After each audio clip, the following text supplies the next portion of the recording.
Welcome again to another edition of Seekers of Meaning, the podcast arm of Jewish Sacred Aging. I'm your host, Rabbi Richard Address. Thank you very, very much for joining us on this edition.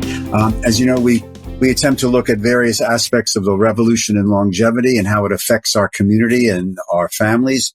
And we're going to take a little bit of a detour, but maybe not that much, today as we explore something that is very, very familiar to all of my colleagues, and it's called Responsa, and it is with a great deal of honor that we welcome to today's edition of Seekers of Meaning Rabbi Mark Washofsky, Emeritus Professor of Jewish Law and Practice at the Hebrew Union College Jewish Institute of Religion, past chair of the Reform Judaism's Responsa Committee, and that's where our really focus is. And Dr. Washofsky, thank you very much for joining us, and welcome to Seekers of Meaning. How you doing? I'm good. I'm going to thank you, Richard, for having me. It's a pleasure. Well, it's an honor.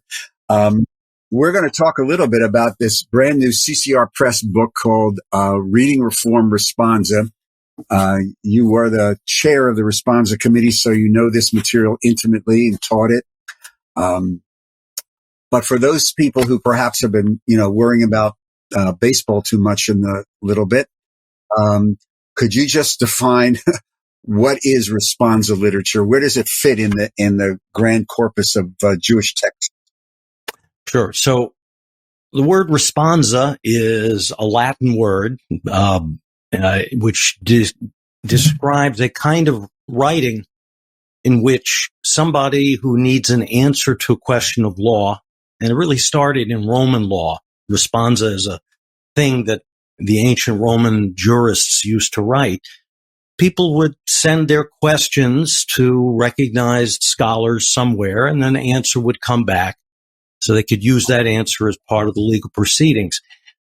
We use that word to describe a very similar kind of writing in rabbinic circles, in the literature of halakha, which is often translated as Jewish law. It's not a precise translation, but it will do. Basically, people traditionally have wanted to live their lives and observe their Judaism correctly.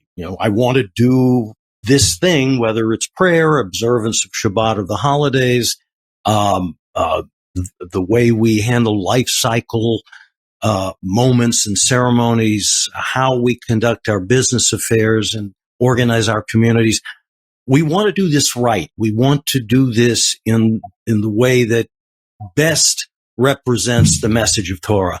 But what is the best message of Torah? In many cases, the scholars, the rabbis in the local communities were not able to handle these questions as they came up, because if the questions were sufficiently complex or if they were sufficiently interesting, that is, the rabbi says, look, there's more than one answer I could give to this question. It's not one of these easy ones that has only one right answer. I could give you more than one right answer. The question is, which is the best answer or the better answer? I'm going to send a question, or we as the community are going to send a question to a rabbi, maybe halfway around the world, someone with a reputation, and that person is going to send us back an answer. And so those answers are called teshuvot. The questions are called she'elot in Hebrew. And then we use the Latinate word responsa, which is plural, to describe these questions and answers. When you talk about responsa, one of the most important features of this kind of writing, well, there are two things I would really love people to know even before they delve into the book.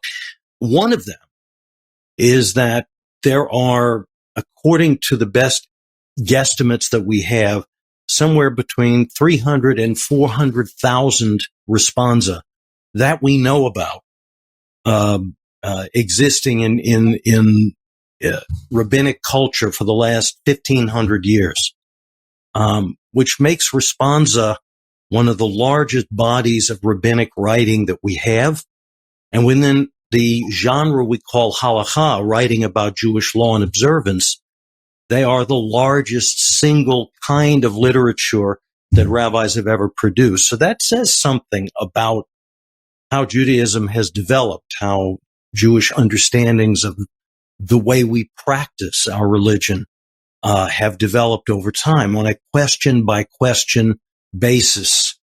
All of these individual teshuvot or responsa collected together, making up a giant mosaic picture of what Judaism is about. So that's one thing we should know. Another thing we should know is that when people sent their questions to rabbis for answers, teshuvot or responsa, for the most part, what they wanted was not simply an answer. Okay, yeah, I mean, the point is to get an answer to the question. And the rabbi will give an answer to the question. But what they really wanted to know is why you picked that answer, why that is the best answer. Because we know enough, we who sent the question, we know enough to know that this is an interesting question, that it has more than one possibly correct answer. So why did you choose the answer you chose? And so the rabbi, the person who writes the responsum, singular, will not only give you an answer, but they'll give you an argument for that answer. They'll try to show you, here's why this is the best answer, the one that most closely represents the best reading of the sources of Torah as they relate to the question you asked. And, by the way, here's why other answers that are plausible are not so good. And frequently, so a responsum is about argument. It's about persuasion. It's a kind of persuasive rhetoric, where somebody is writing a piece, an essay in which they're trying to persuade you that this is the right answer. And frequently what happens is the people who get the answer say, okay, well, that's fine, but we could respond to your responsum by saying X, Y, and Z. That is, once you give us the reasons for your answer, we can object to them. We can argue that there's a better approach to this question. Now that you've given us the sources, we read them differently. And so it's not infrequent that the back and forth between the people who ask the question and the rabbis who write the responsum, there'll be several rounds of correspondences as the people say, yeah, but what about this? And the rabbi answers, well, what about that? And the rabbi answers. So responsa are about persuasion. They're about trying to persuade, to convince, to bring together a community that's going to be reading these essays to a common understanding of the best way to read the Torah as it applies to this particular question. The concept of authority, Mark, as you pointed out, I may write a question down the street. They may write a question. We may get two different answers from two different rabbis. In the United States, okay, where there's no chief rabbi, etc., do I just pick and choose the answer that I like best and say, well, Rabbi so-and-so said this, therefore I can do this? Is there some sort of a communal force that really impels us? This is really what the community wants. How does that authority thing work? Well, so certainly in Orthodox Judaism, what we call Orthodox Judaism, it's a very interesting problem because, as you said, there's no chief authority over all the Jewish communities. You do have recognized chief authorities over segments of the Jewish community, right? So every yeshiva has a Rosh Yeshiva, the head of the academy, and all of his students tend to look to him as the great halachic authority. The rabbi of the community used to be recognized as the chief halachic authority of that kahal or kehillah, that congregation, that local community. You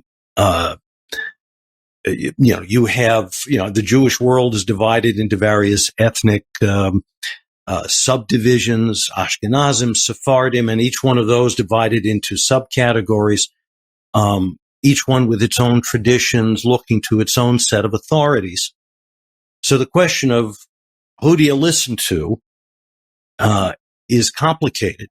But what we see is that in Orthodoxy, there is a strong communal pressure for agreement, for consensus. That is, theoretically, anybody can give an answer to a question. This rabbi says this, that rabbi says that, and, well, I guess we pick the answer that's most convincing. But in fact, the way Orthodox Judaism is lived in these communities, people want to get to an answer. They want to get to an answer that works for everybody. So there is something that I call the halachic consensus, which is an informal process. Nobody's in charge of it, but it works. That, eventually the gedolim, the great halachic, the leading recognized halachic authorities of the day, will eventually get to an answer that they share. Certainly within particular communities, each community has its own gedolim, and consensus is what drives unity. Because the community needs unity. It's a high premium is placed on that. Now, in the Reform Jewish world, that may be where you're going next. The question of authority is much more dicey, and much even more complicated. So it doesn't work that way in the Reform community. But this is how halachic or legal decisions are made in the traditional Jewish community without a Supreme Court, without a chief rabbi that everybody listens to. The informal workings of consensus really have driven the and fortified the structures of authority certainly for Orthodox. My sense is, after these 50 some years since ordination, is that really the consensus of the community, what the community wishes to have happen, really becomes the minhag, the custom, and has sometimes, as we know, that minhag, that custom has the force of law. And even in the United States, you can go from community to community and see different approaches to various lifestyle. I remember when I was a younger rabbi and when I was a regional director and going to doing a funeral in one part of my region, and the way they did it was very, very different than the way the funeral homes back in Philly did it, and et cetera, et cetera.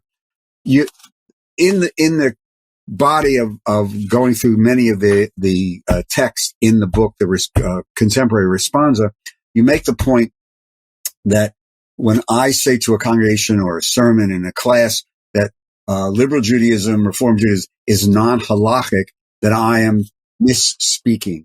Could you just unpack that? Because I think it's a real important a point that you make in the book. Yeah, when I first started out as a rabbi, when I first got to school, I mean, that was the language we were all using. Reform Judaism is a non-halachic Judaism. We're obviously not Orthodox, and what distinguishes us from Orthodoxy is that they have halakha and we don't. And then I read the introduction by Rabbi Solomon Freehoff to the first volume of his Responsa. Now, Rabbi Freehoff he wasn't the first Reform rabbi to write Responsa, but he wrote more than anybody else, and really created the activity of Reform Responsa as we know it today. It started a long time before him, but he remains our great halachic teacher. And in the introduction to his book, and because the book comes out in 1960, a long time ago, and during a period where halakha? We don't have that. We're Reform Jews.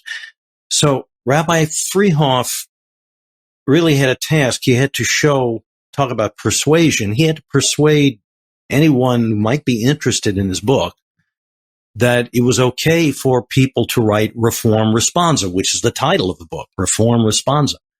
Why are we doing this?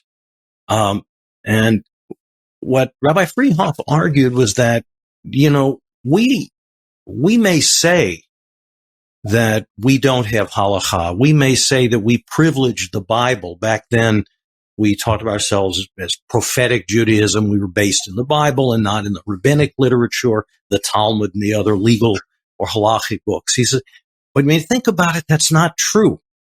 When it comes to observance, when it comes to the way that we structure our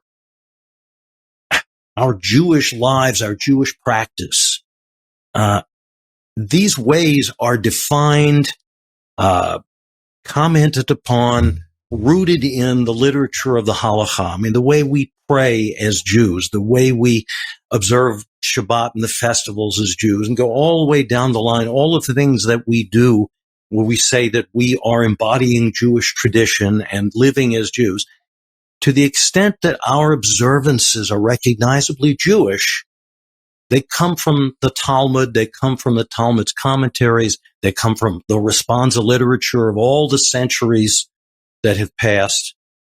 We still have halakha. Without halakha, there's no Jewish prayer. Without halakha, there's no Jewish way of observing Shabbat and the festivals and so forth and so on.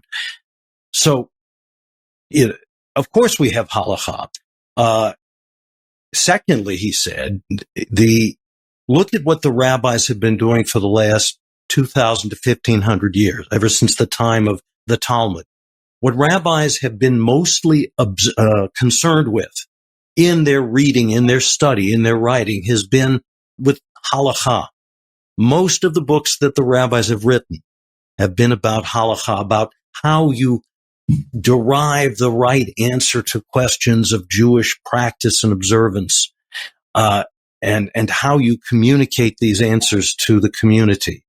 What Freehoff said was that the study of the law, of Jewish law, was the essence of Jewish intellectual culture for the past 15 centuries. And he made a challenge to his readers, to me, as I looked at the book, as I was reading the book. He said, are we going to skip over this and pretend that it didn't happen? Or if we say that we are a continuation of Jewish culture, of Jewish heritage, Jewish tradition, if that's how we understand ourselves, and we could understand ourselves differently. We could say we are a brand new creation. We start from zero and we create our answers as we go along. But if we say, on the contrary, we are a continuation of that which has come before us, that we are rooted in the Jewish past, in the Jewish tradition, then we can't simply ignore the mainstream genre of writing, of thought, of argument and discussion that has, grabbed the attention of rabbis and Jewish intellectuals for these many centuries. He says, no, this is, you can't pretend it doesn't exist. We have to take that tradition in for ourselves. And so halakha exists that way too in the Reform movement, that when we talk about what we do, when we argue among ourselves about what the best answers might be to our questions, we want to justify our approaches, our answers, by turning to the Jewish tradition. In other words, I can say, I think X, Y, and Z is the best answer to something. Well, that's nice, but who am I? It's better if I actually quote somebody, if I quote texts and sources from the tradition, because then I can make the claim that what I want to do is the best thing for Jews to do. This is the best interpretation that a contemporary liberal Jew can make of the texts and sources of Torah and apply them to our lives. Okay, if I'm going to do that, what texts and sources am I going to quote? It turns out, and this is Freehoff's crowning point, is that you're going to have to quote and deal with the halachic literature, because it is in the halachic literature that you find the material that relates most directly to questions of practice. Yeah, rabbis and Jewish scholars have written all kinds of books over the centuries: Bible commentary, mysticism, philosophy, religious poetry, piyutim, they're called, all kinds of things. But when they sat down to try to figure out how to pray, how to observe, how to celebrate, how to mourn, how to deal with your fellow Jews and non-Jews in the world outside,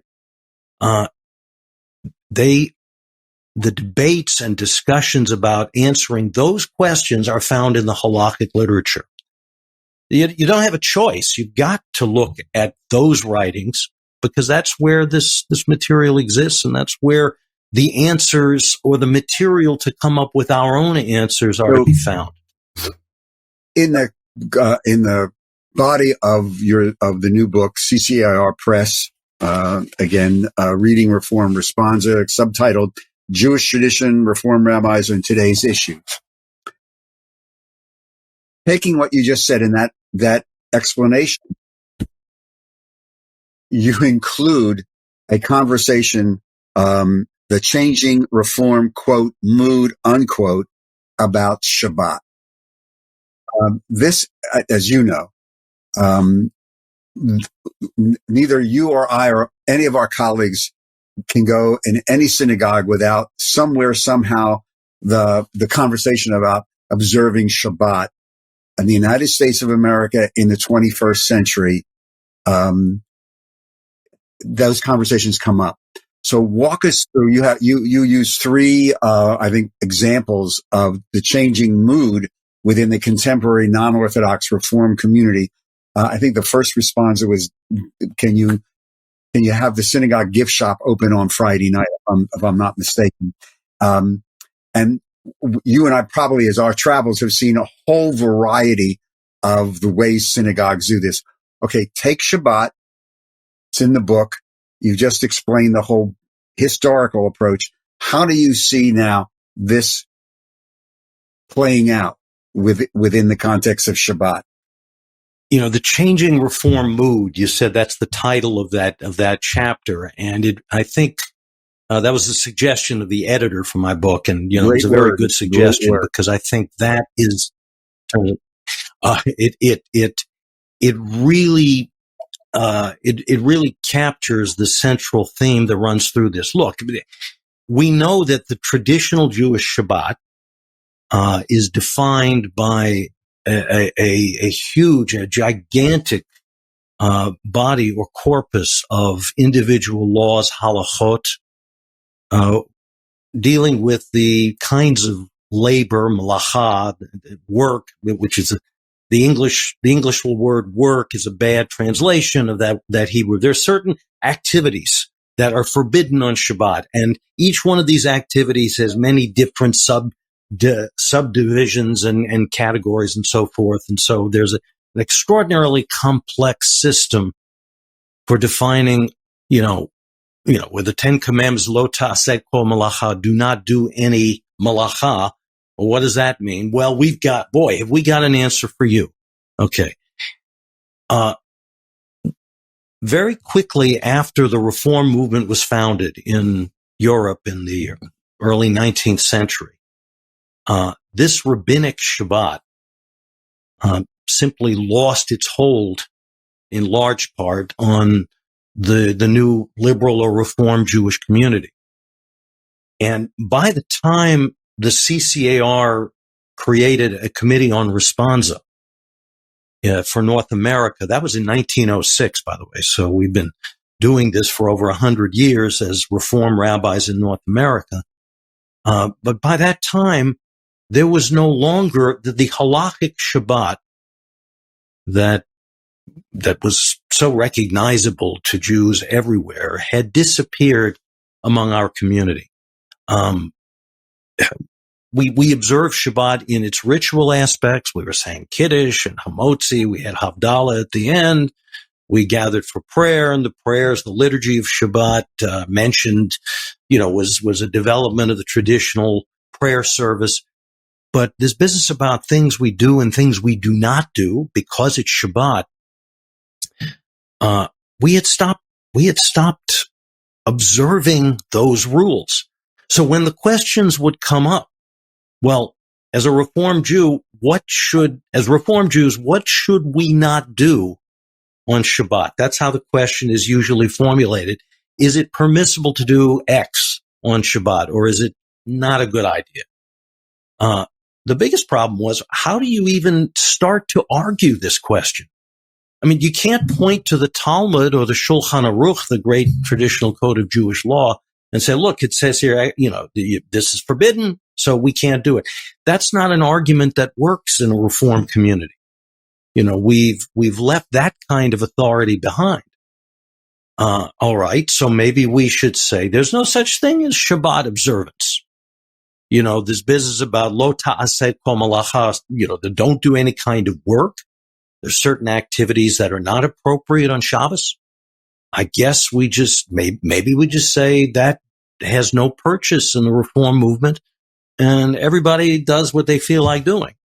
Well, that's one potential answer, but if you're a rabbi who writes responsa, if you're a rabbi who is committed to the proposition that this tradition has something to say to us, you're going to try to find some foothold in it. And it was Rabbi Freehoff who really came up with this concept, or at least the name of the concept, the Reform Jewish mood, or the Reform Sabbath mood, with respect to this particular question. He was asked, may a synagogue open its gift shop on Friday night, knowing, obviously, we're not supposed to do business on Shabbat, but when else are people at the synagogue? When else do they have a chance to purchase Judaica for their homes? And we want them to be able to do that. And what the way Rabbi Freehoff gets into the discussion is that he says, look, most of the Shabbat laws are no longer speak to us, but the Reform Sabbath mood is a real thing. The Reform Sabbath mood makes a distinction between what is appropriate on Shabbat and what is not appropriate. It's not true that we think everything goes or anything goes, especially in the synagogue. He's, in the 1960s when he wrote this teshuvah, this responsum, there was a very strong sense that, doing business, handling money on Shabbat, I mean, we may do it in stores, we may go to restaurants, whatever. But in the temple, in the synagogue, it doesn't sit well with us. And Freehoff said, whenever you see something like that, whenever you encounter this kind of feeling, this mood, that's something you can work with. He says, so let's begin with the mood and let us find a way to build our rules about Shabbat observance in accordance with that mood. So he set down a kind of principle. We will try to preserve the Shabbat regulations as much as we can, to the extent that they are coherent with the prevailing Reform mood, the mood of Reform Judaism. Where they're not, we're Reform Jews, you'll say to them, on Shabbat it's forbidden to, open an umbrella, because it's like building a tent. The average Reform Jew will say, what? That's meaningless. Okay, well, we're not going there. But commercial activity in the synagogue, there's something we can work with. So Freehoff found a way to allow the gift store he said the gift corner can be open, provided it doesn't handle any money. We just figure out a way to give people credit, and then they can come back later on in the week or send in their check, whatever they do. But money, the actual handling of money, is not going to be on a Shabbat. And the other responsa in that chapter try in a similar way to build from that sense of a Reform sense that Shabbat is a different sort of day, that although we've left behind the halacha, that all these detailed rules and regulations that are so prevalent in Orthodoxy, we still know there's some things that we don't do on Shabbat. And the other responsa, the ones that come from the 90s primarily, say, look, what this mood is expressing is the idea that Shabbat, the observance of Shabbat, is a mitzvah in its own right. So we get a lot of questions, for example, may we as a synagogue, most of the questions have to do with community observances. Our synagogue would like to participate in a particular activity on Shabbat, but this violates the traditional rules of Shabbat. So what do we do? And what the Responsa, in building on Freehoff, try to do is say, look, what you want to do is a mitzvah, right? You want to build homes with Habitat for Humanity. They don't work on Sunday. They do work on Saturday. So, are we restricted to building houses on Saturday and let them observe their Sabbath? Well, how about this? Our Shabbat is a mitzvah too. Building homes for the poor, that's a mitzvah. Observing Shabbat is also a mitzvah. And so when you look at it that way, you say, let both mitzvot make their claims and try to find a way to accommodate the demands of both. And so that, building on this mood, this sense of propriety or non-propriety that we have about the activities we engage in on Shabbat, the Responsa Committee has over the years been able to answer questions of Shabbat observance, even though, on the basis of the halachic literature, even though as a whole, we Reform Jews do not find the halakha of Shabbat in principle authoritative in terms of our own behavior. So before we run out of time, I just want to also make sure that the people understand that the Responsa literature is dynamic, it's evolving, it's organic to the country, to the times. So you include in the book a chapter that deals with privacy issues, the sharing of medical information, which in our contemporary age is becoming more and more and more of a interesting. Let's put it that way. Then I just want to ask you to just comment real fast on how the Responsa Committee begins to deal with these very, very dicey. For example, we're going to be getting, if they haven't already, a whole series of questions around artificial intelligence, and sharing of information or the use of that. We've already done stuff on caregiving, and use of robotics, AI in, even in education. How does it see the Responsa Committee or the mood of contemporary North American Judaism? Do you think it's going to be open to this, or do you think or is it going to be really communal based, and who's writing that Responsa? In all questions, when we're writing Responsa, you're thinking in the back of your mind, how is this going to sound or play? How is this answer going to work in creating a community? That is, we're writing for Reform Jews or other liberal Jews, and we're inviting them to look at their Judaism in this particular way. So we're always concerned with forging an answer that it's not going to please everybody. No answer will do that. But at least it has a chance. At least people will read this answer and say, okay, that's an intelligent attempt to understand and interpret Judaism and apply it to this question, even if I don't buy it. I may not buy it because I don't like the answer. Okay, some people, it doesn't matter to them as long as you don't tell them what they want to hear. Others will say, well, yeah, but I think your arguments are not quite watertight, and here's why. So that's where we start. The next question is, look, when you're dealing with anything new, anything by definition new is anything that the rabbis of the Talmud didn't know about 2,000 years ago. How do you get these ancient biblical and rabbinic sources, and these medieval rabbinic sources, how do you get them to speak to technology and cultural transformation that defines our life today? They had no clue of any of this.